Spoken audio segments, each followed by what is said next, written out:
Warga Kampung Labuhan Ratu, Kecamatan Raja Basa, Kabupaten Lampung Timur mendadak gempar. Mayat seorang bocah dengan kepala terpisah tiba-tiba ditemukan di sebuah perkebunan durian warga. Usut punya usut, mayat tersebut adalah Raffi Danu Sanjaya, bocah Malang berusia 12 tahun. Raffi yang diketahui sempat pergi ke kebun durian bersama salah seorang rekannya saat subuh tak menunjukkan batang hidungnya hingga tengah hari. Hingga akhirnya tubuh Raffi ditemukan warga di semak-semak dalam kondisi tak lagi bernyawa. Saya nyusul anak nunggu durian kira-kira dari TKP ini 100 meter. Saya nyusul anak saya ngejerit-jerit di sini, mereka bertiga anak kecil-kecil semua. Karena pagi harus pulang, jadi kan saya jemput ya. Nah, mereka menjerit semua ngelihat ada darah. Nah, saya lihat bawahnya, saya turuti sampai ke bawah. Sampai ke bawah, ada tukang deret aren itu di situ. Dia udah lemas melihat darah, jadi nggak tahu, ngelihat darah aja udah lemas. Nah, di bawah aren itu saya temukan 2 iris daging. Kira-kira bagian apa dagingnya? Kurang tahu, irisan daging aja, yang jelas daging semua. Saya perkirakan daging hewan tadinya. Maka saya bilang, tenang aja, ini kayaknya kalau nggak orang motong kambing, motong sapi. Nah, setelah saya telusuri terus, lewat rawa itu saya temukan sosok mayat. Tapi saya belum tahu itu lehernya, kepalanya nggak ada, saya belum tahu. Hanya saya bujuran badan sama kaki aja. Terungkap, rupanya pelaku mutilasi adalah Hoirul Anwar, warga desa Raja Basa Lama, Kecamatan Labuhan Ratu, Lampung Timur, Lampung. Hoirul ditangkap warga tak jauh dari lokasi kejadian saat berupaya kabur. Dalam genggamannya terlihat sebilah golok yang diduga digunakan untuk menghabisi nyawa Raffi. Aksi bejat Hoirul Anwar pun menyulut emosi warga. Rumah tersangka menjadi sasaran amukan warga yang kesal atas tindakan tak berperi kemanusiaan itu. Iya, memang meresahkan, Pak. Saya udah ngusir berapa kali, pamannya udah saya bilangin.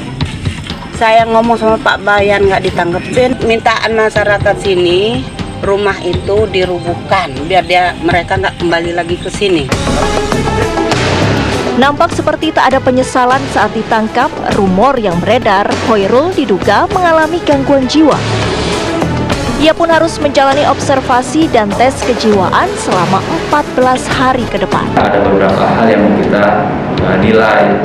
Yang pertama, pada saat dia melakukan tindakan pelanggaran hukum yang dilakukan oleh yang bersangkutan, apakah berhubungan atau terkait dengan tanda dan gejala gangguan jiwanya.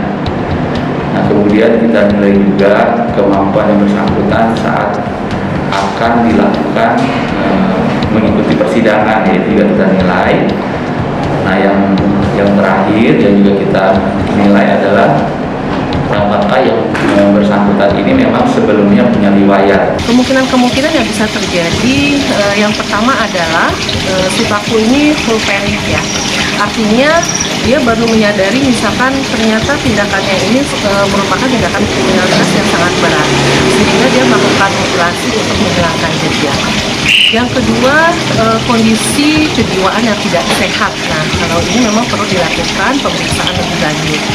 Kemudian yang ketiga, si pelaku ini sebenarnya memiliki dendam atau emosi terhadap korban, sehingga ketika ada kesempatan untuk melakukan pembalasan dendam, dia melakukan hal tersebut. Bila mana dari hasil observasi Hoirul dinyatakan mengalami gangguan jiwa, proses hukum akan terus dilanjutkan hingga ke persidangan. Saat ini masih dilakukan observasi oleh pihak dokteran. Kami juga masih menunggu hasil dari observasi tersebut. Untuk perkara sendiri, apabila nanti tersangka ini alam gangguan jiwa, apakah perkara ini akan lanjut atau seperti apa ya? Untuk proses hukum masih tetap akan kita laksanakan sesuai dengan prosedur, dan kami juga masih akan menunggu hasil kesimpulan bahwa pelaku ini mengalami gangguan jiwa atau tidak. Untuk pembunuhan yang terjadi di Lampung sendiri, saya rasa pembunuhan yang terjadi di Lampung yang melibatkan seorang pemuda yang membunuh seorang bocah berusia 11 tahun tidak terjadi karena pelaku memiliki gangguan jiwa ya, tapi saya rasa itu terjadi karena faktor situasional di mana pemuda ini mungkin merasa harga dirinya terganggu, dilukai ketika bocah ini melawan saat ia tegur. Akhirnya ia menggunakan kekerasan ini untuk memberikan penghukuman kepada bocah ini yang akhirnya fatalnya menjadi pembunuhan. Kini keluarga meminta agar pelaku dihukum seberat-beratnya.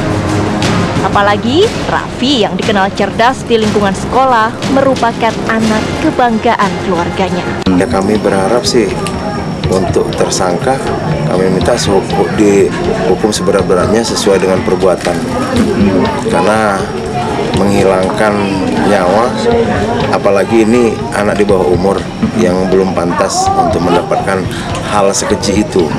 Jadi kami minta kepada pihak hukum maupun instansi-instansi terkait lainnya, karena ini anak di bawah umur, jadi kami minta bantuannya, support terhadap kami untuk mengawal kasus ini. Harapan kami sekeluarga hukum sesuai dengan apa yang diperbuat.